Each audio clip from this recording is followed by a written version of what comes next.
혹시 이런 경험을 한 적이 있으실까요? 직장 회식 자리에서 있었던 일이 있을 수 있는 일입니다. 다른 사람들은 자신의 성과를 전부 다 자랑을 하는데 나만 할 말이 없어요. 그러니까 왜 없냐면 내가 이룰 성과가 없으니까. 이때 드는 마음이 나는 참 별 볼 일 없는 사람이 아닌가 이런 생각도 들어요. 또 학부모의 모임을 하고 있는데 학부모의 모임 속에서 서로 간에 자식에 대한 얘기, 부모님에 대한 얘기, 직업에 대한 얘기 이런 얘기를 나누는데 괜히 움츠러드는 경우들이 있어요. 또 친구들끼리 모여서 이런저런 얘기를 하는데 야 요즘 뭐하고 지내? 뭐 이렇게 지내? 너 요즘 어떤 직장 다녀? 요즘 나는 요즘 이런 거 좀 자격증을 땄어. 이렇게 서로 간에 스펙을 자랑할 때가 있어요. 이럴 때 서로 자기에게 드는 마음이 뭐냐면 나는 내세울 게 뭐가 있나 하면서 초라해질 때가 있어요. 이때 우리가 드는 생각이 무엇이냐면 나는 왜 이렇게 할 수 있는 게 없을까? 나는 왜 이렇게 별 볼 일 없는 사람인가 하면서 의기소침하게 되는 거죠. 이런 걸 우리는 뭐라 그러냐면 심리학에서 자기 한계라고 얘기를 합니다. 자기 한계라는 것은 무엇을 의미하는 거냐면 나는 이래서 못해요. 나는 이래서 안 돼요. 나는 이래서 이것밖에 안 돼요 하면서 스스로를 자기의 벽 안에 집어넣는 걸 자기 한계라고 생각합니다. 근데 이런 생각들은요 꼭 우리만 한 사람만 누군가 특정한 사람들만 그런 생각을 하는 게 아니라 거의 일반적으로 이런 생각들을 많이 하게 됩니다. 이 자리에 학생들이 있는데요, 학생들은 이렇게 생각을 하는 경우가 있어요. 나는 왜 이렇게 공부를 못할까? 아이고 그럼 공부 잘하는 사람은 한 명밖에 더 있어요? 나머지나 못하지. 예. 나는 왜 이렇게 못생겼을까? 아유 뭐 잘생긴 사람 뭐 한 명밖에 더 있겠어요? 또 걔한테 물어보세요. 자기도 못생겼다 또 그럽니다. 예. 그러면서 나는 왜 공부를 이렇게 못할까? 나는 얼굴은 왜 이 모양일까? 남들은 전부 잘생겼는데 다 이쁜데 남들은 공부 잘하는데 나는 왜 이 모양일까? 하면서 무슨 생각이 드냐면 나는 꼭 쓸모없는 존재같이 느껴지는 거예요. 또 이런 분들도 있죠. 직장생활 아까 직장 얘기도 잠깐 했는데 승진해서 자꾸 밀려요. 그러면 무슨 생각이 드냐면 나는 능력이 없는 게 아닌가 이제 이런 생각이 드는 거죠. 이 자리에 주부들이 있는데 옆집에 있는 철수 엄마 보니까 모든 게 다 잘해요. 근데 나는 바라보면 아침도 잘 안 해주고 아침에 잠만 많아갖고 잠만 자꾸 자고 왜 자냐 그랬더니 체력이 안 돼서 잠만 잔다고. 근데 옆집 엄마 보니까 체력도 안 되는데 또 잘해. 그리고 또 그 사람은 깡인데 난 또 깡도 없어. 이렇게 하면서 무슨 생각이 드냐면 나만 엉망인 것 같아요. 거기다가 아이들을 키우는데 아이들을 바라보면 뭐냐면 엄마 때문에 이 아이가 엄마로서 아빠로서 이 아이들을 바라볼 때 자꾸 부족함을 느껴요. 내가 이 아이를 좀 더 잘 키울 걸, 내가 좀 더 이 아이를 못 키워서 엄마로서 너무 부족하고 아빠로서 부족해서 이런 거 아닌가 하면서 자기 자신에 대해서 쓸모없다고 자꾸 느껴지는 거죠. 부모로서 나는 못났다. 예. 그래서 어떻게 하냐면 사람들 앞에서 자기가 한계가 있다는 걸 자꾸 감춰요. 부족하다는 걸 감추고 그러면서 어떻게 나가면 좀 더 심해지면 이렇게 나가요.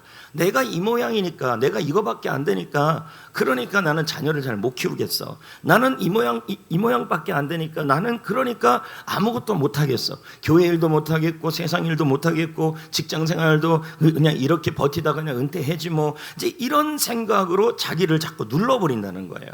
근데 여러분 참 재밌는 것은 하나님이 보는 관점은 또 달라요. 세상은 뛰어난 사람을 인정해주고 인기가 있어요. 잘생긴 사람, 팔방미인, 건강한 사람, 그리고 승진 잘하는 사람 이런 사람이 인기가 많아요. 근데 우리 하나님은 그렇지가 않아요. 근데 또 재밌는 것은 오늘 말씀의 배경이 고린도전서예요. 그러면 고린도전서를 오늘 말씀을 이해하기 전에 고린도의 배경을 좀 이해해야 되는데 여기 그림 6번에 보면 고린도 지역이 이렇게 등장을 합니다. 저 고린도 지역을 성경에서는 뭐라고 표현하고 있냐면 아가야 지역이라고 표현해요. 그러니까 여러분 이 용인시는 어느 도 안에 속해 있어요? 경기도예요. 저기가 지금 이 고린도 지역은 아가야라는 지역에 들어있는데 저 고린도 지역은 가만히 보니까 어느 지역하고 아주 가까워요. 지금 이렇게 보니까 글자 보이잖아요. 그리스는 나라인데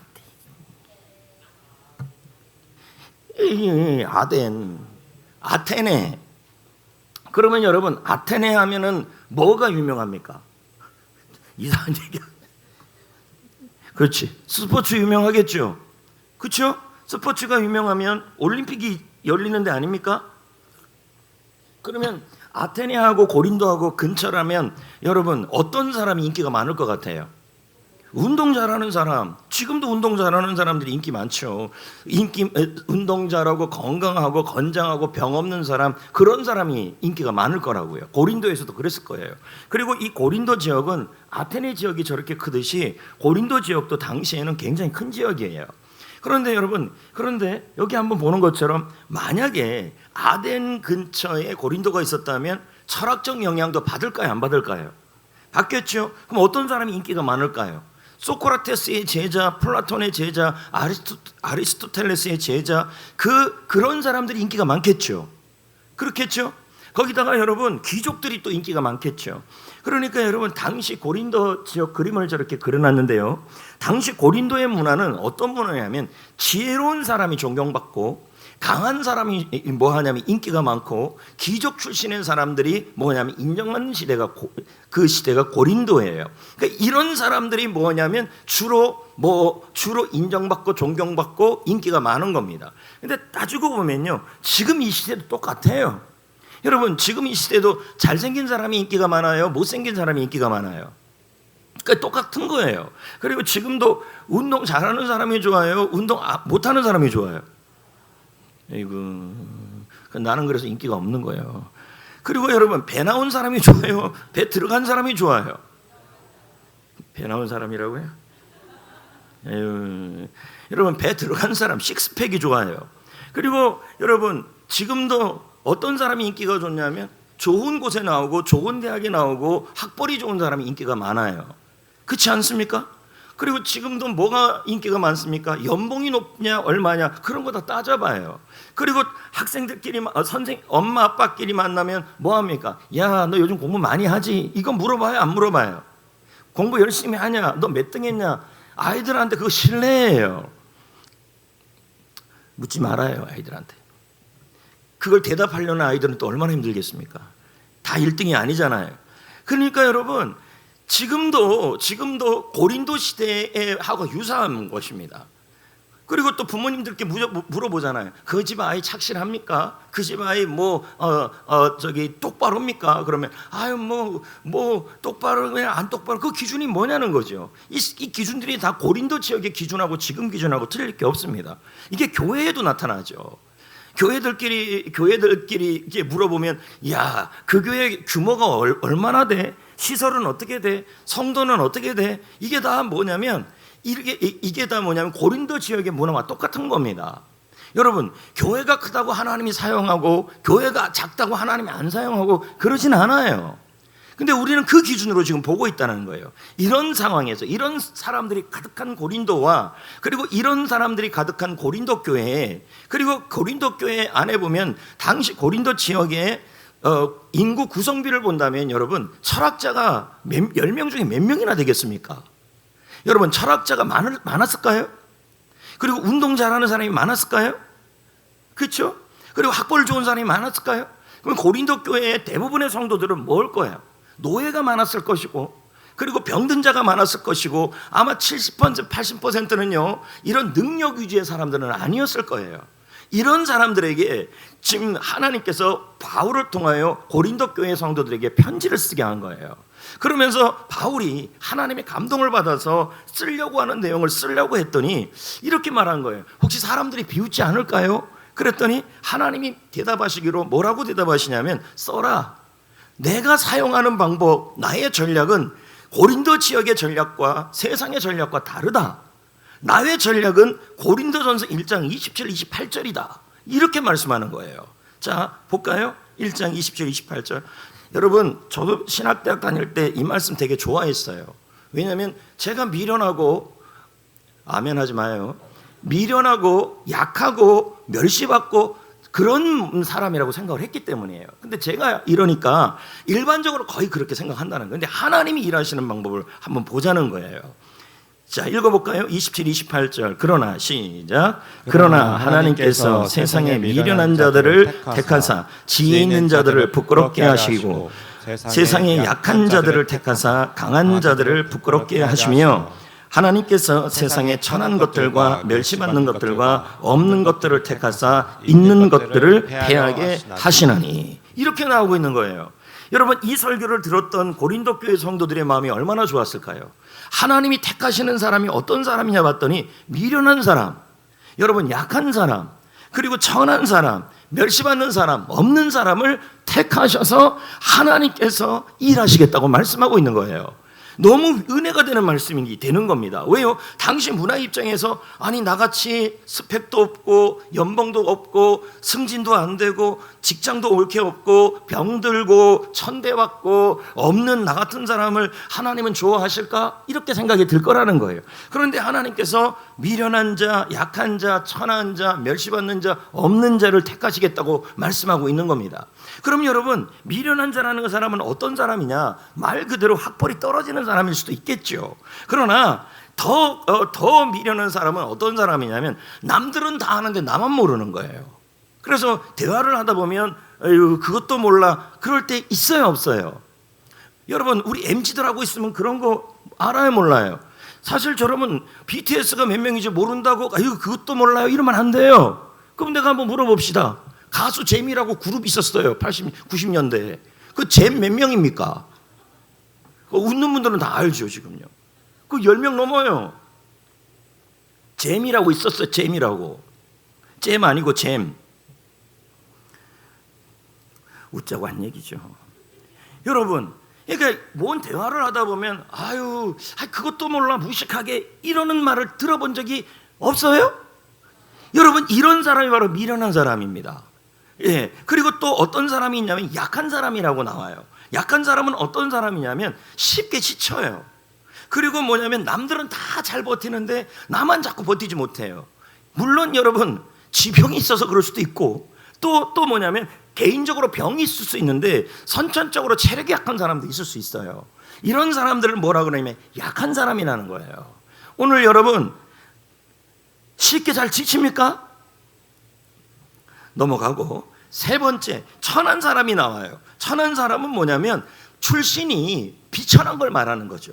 우리 집은 왜 이 모양인가? 쉽게 말하면 이런 겁니다. 왜 우리 집은 나를 더 밀어주지 못하고 우리 집은 왜 이렇게 나를 받쳐주지 못하는가 하면서 스스로가 천하다, 약하다고 느껴지는 사람을 말하는 겁니다. 대표적인 사람이 다윗 아닙니까? 다윗은 목동이 집안입니다. 거기다가 여러분, 다윗은 말제입니다. 그리고 다윗이 주로 한 일은 뭐예요? 목동의 일입니다. 구약시대의 목동은 3D 업종입니다. 누구도 하지 않는 일이에요. 그러니까 다윗 입장에서는 가장 천한 자가 다윗입니다. 거기다가 여러분, 나오는 게 멸시받는 자인데 주위에서 이런 말을 듣는 겁니다. 이것도 못해. 아니, 이것도 못해. 이거 누가 그런 얘기를 하겠습니까? 저는 정재한 청년하고 형제하고 최민영 형제하고 둘이 죄송합니다. 최민영 자매하고 밥을 이렇게 합니다. 그랬더니 옆에 있던 최민영 자매가 정재한 형제한테 말합니다. 아니 밥도 하나 못하냐고. 그런 말 들을 수도 있는 거 아닙니까? 이거는 너무 예화가 안 좋습니다. 요 예는요. 근데 여러분, 우리가 살면서, 직장에서 하면서, 교회에서 생활하면서, 어느 곳에서 생활하면서도요, 이렇게 무시당하는 말을 들을 때가 있어요. 당신 왜 이거밖에 못하냐? 이게 바로 뭐냐면 멸시받는다는 것입니다. 그 다음에 마지막은 뭐냐면 없는 자라는 뜻인데요, 없는 자라는 말은 뭐냐면 나 같은 사람은 있어도 그만 없어도 그만 이라는 생각이 자꾸 드는 거죠. 예, 이런 사람들을 우리는 뭐라 그러냐면 바로 자기 한계 속에 있는 사람이다. 근데 이 5가지에 다 해당되는 사람이 있고 한두 가지가 해당되는 사람이 있는데, 이렇게 마음이 드는 사람들은 입에서 나오는 말이 있어요. 나는 별 볼 일이 없다.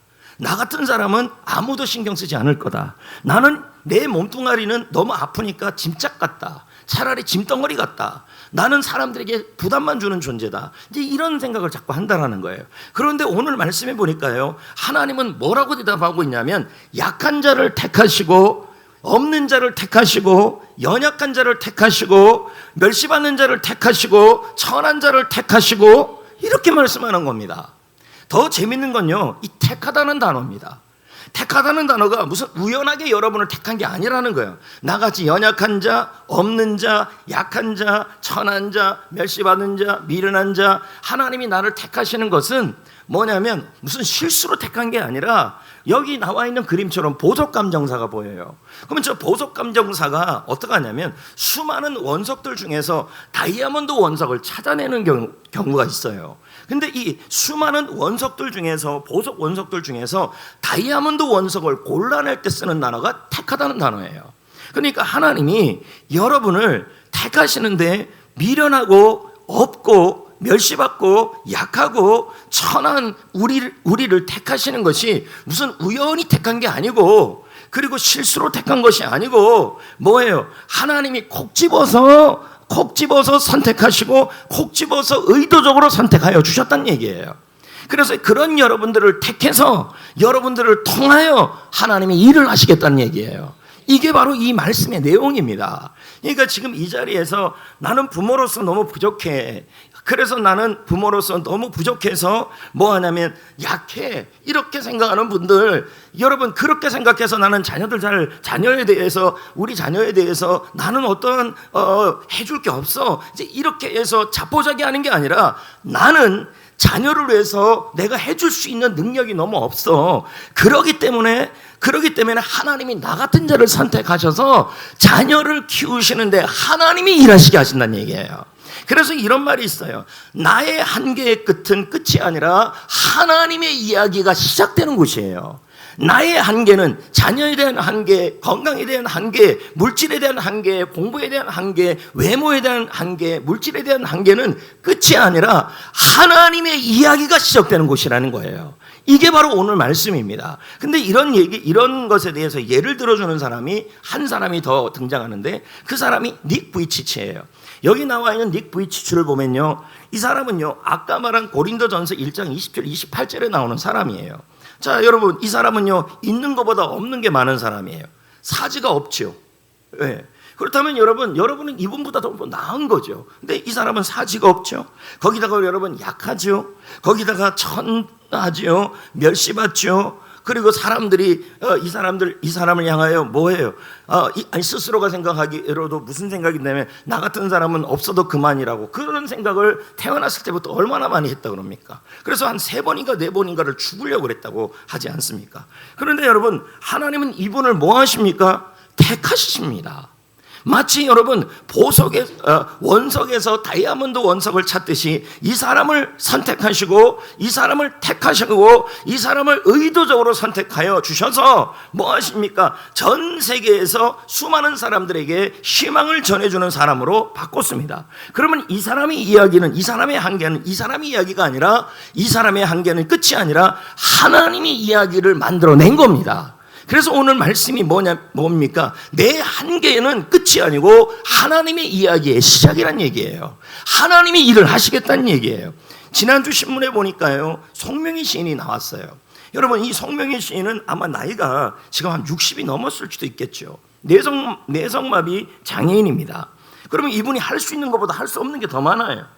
몸에 병이 있는 사람이죠. 이런 사람에 대하여 어떻게 합니까? 하나님이 이 사람을 의도적으로 선택하시고 실수 없이 선택하셔서 하나님께서 이 사람을 통하여 하나님의 이야기를 쓰셨어요. 이게 바로 뭐냐면 하나님의 일하시는 방법이에요. 여러분들 중에서 오늘 이 자리에 나는 미련한 사람이다, 나는 약한 사람이다, 나는 천한 사람이다, 나는 멸시받는 사람이다, 나는 없는 사람이다, 이런 걸 느끼는 분들, 여러분, 그것이 여러분의 인생에 절망을 줄 이유가 되지 마시고, 그것은요 하나님이 선택할 수 있는 기준이 되어주시고, 그걸 통하여 하나님은 여러분의 인생에 이야기를 만들어 가 주실 줄 믿습니다. 그럼 여러분, 우리가 여기서 질문을 하는 겁니다.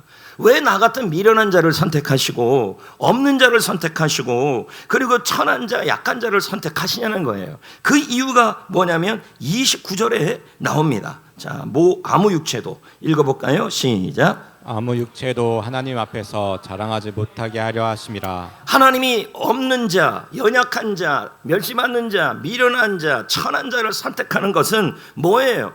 있는 자, 강한 자, 지혜 있는 자들 앞에서 이런 연약한 자를 하나님이 선택해서 사용하시면 뭐예요? 하나님이 하셨다라는 것이 나타난다는 얘기예요. 그러니까 뭐예요? 하나님만을 자랑할 수 있게 된다는 뜻이 되는 겁니다. 여기 제가 하나님의 전략에 대해서 1번, 2번, 3번으로 해놨습니다. 근데 여러분 재밌는 게 하나 나와요. 그게 뭐냐면 하나님은 나의 한계를 없애지 않아요. 무슨 말이냐면 닉비치에 있는 이 사지가 있는 이 한계를 하나님은 없애지 아니하시고 그 한계 위에서 일하십니다. 그리고 하나님은요 우리의 없음 위에서 하나님의 있음으로 일을 하여 주시는 분이십니다. 그러니까 나의 한계를 없애지 않는다는 거예요. 오히려 나의 한계를 통하여 하나님의 이야기를 시작하신다는 거예요. 예. 그래서 신재용 목사가요 그의 책에서 다음과 같은 말을 해요. 우리가 잘나서가 아니고 우리가 잘해서 하나님이 우리를 사랑하는 것이 아니라 우리가 연약하고 부족하고 잘 흔들려서 하나님 없으면 아무것도 안 되기 때문에 사랑해 주신다는 얘기예요. 그걸 지금 말씀하고 있는 겁니다. 그러면 여러분 오늘 말씀을 통해서 우리가 대전환을 좀 하셔야 돼요. 생각에 무슨 전환을 해야 되냐면 하나님은 나같이 연약한 자, 미련한 자, 약한 자, 없는 자, 멸시받는 자 이런 자를 하나님은 싫어할 것이고 사용하지 않을 것이라는 생각을 내려놓으시고 하나님은 나 같은 자를 선택하여 주시고 나 같은 자를 하나님이 택하여 주셔서 나를 통하여 하나님의 이야기를 써주실 거라는 것을 믿으셔야 합니다. 그래서 여러분 내 한계는 끝이 아니고 나의 이 한계 때문에 내가 공부를 못하고 건강하지 못하고 그래서 끝이 아니라 나에게 한계가 있기 때문에 하나님의 이야기를 써 가실 거란 얘기예요. 그래서 우리가 이렇게 말할 수가 있죠. 나는 없어요. 그러나 하나님은 있습니다. 그리고요 나는 약해요. 그러나 하나님은 나를 통해 강하게 하십니다. 나는 못해요가 아니라 하나님은 나를 통하여 일하십니다. 이렇게 가는 겁니다. 그래서 하나님의 이야기를 시작하시겠다는 얘기예요. 내 공연이 내 무대지만 하나님이 공연해서 내가 있는 이 무대를 하나님이 빛내주시겠다는 얘기예요. 그리고 끝나서 하는 말이 뭐냐면 하나님께 영광 돌린다는 말이 나오게 하시겠다는 얘기예요. 아멘. 우리 교회도 한번 보자고요. 시골에 있는 교회죠. 뭐 그렇다고 아주 큰 교회도 아니죠. 그러면 여러분 이렇다면 우리 교회도 허점도 많고 허물도 많죠. 그렇다면 여러분 우리 교회라는 무대가 그렇게 좋은 무대는 아닐 수 있겠죠. 그럼에도 불구하고 하나님은요 시설 좋고 큰 교회를 택해서만 일하시는 것이 아니라 이런 상황에 있는 교회를 택하셔서 하나님이 일하시고 하나님이 주인공이 되시기를 원하시는 거예요. 우리가 할 일은 교회가 이러니까 못한다가 아니고 나의 상황이 이거밖에 안 되니까 못한다가 아니라 내 상황이 한계가 있기 때문에 이제는 하나님께서 이야기를 시작하셔야 합니다라고 얘기를 하셔야 한다는 얘기예요. 이게 주님을 자랑하는 모습이에요. 그래서 리차드 포스트 목사님은 이렇게 말했어요. 우리의 약함은 하나님의 강함을 위한 완벽한 배경이 되고 무대가 된다는 얘기예요. 신재용 목사도 또 이렇게 말합니다.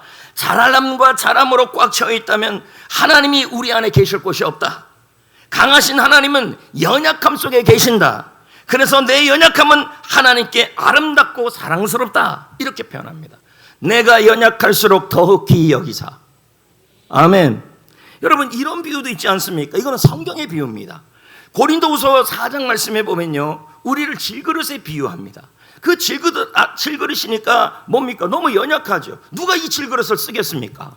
깨지기 쉽고 무너지기 쉽고 약하고 멸시받고 그리고 여러분 미련해 보이는 게 질그릇입니다. 그러나 그 안에 뭐 지혜가 있는 것도 아니고 건강이 있는 것도 아니고 강함도 존귀함도 없는 거죠. 그런데 고린도후서 4장 7절에 뭐라고 나옵니까? 우리가 이 보배를 예수 그리스도를 질그릇에 가졌다고 말하고 있습니다. 내 안에 예수님이 계시기에 예수님 덕분에 질그릇은 질그릇이 아니라 보배가 담긴 그릇이 되는 겁니다. 여러분 예수 안에 모든 것이 있습니다.